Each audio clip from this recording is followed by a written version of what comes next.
Misuse ചെയ്യപ്പെട്ടിട്ടുണ്ടോ എന്ന ചോദ്യത്തിന് ഇല്ലെന്ന മറുപടിയുമായി ജാസി. അങ്ങനെ മോശം അനുഭവം ആരിൽ നിന്നും ഉണ്ടായിട്ടില്ലെന്ന് ജാസി പറഞ്ഞു. എന്നാൽ സൗഹൃദങ്ങൾ നഷ്ടപ്പെട്ടിട്ടുണ്ട്.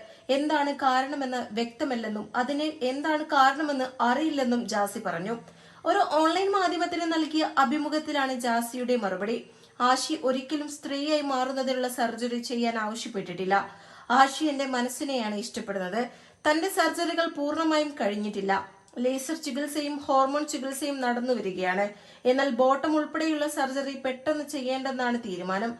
വളരെ വേദനാജനകമായതിനാൽ ആലോചിച്ച് മാത്രമേ ഇക്കാര്യത്തിൽ തീരുമാനമെടുക്കുകയുള്ളൂ എന്നും ജാസി പറഞ്ഞു. നിലവിൽ ഇരു കൂട്ടർക്കുമെതിരെ രൂക്ഷമായ പരിഹാസവും വിമർശനവുമാണ് സാമൂഹ്യ മാധ്യമങ്ങളിൽ നടക്കുന്നത്.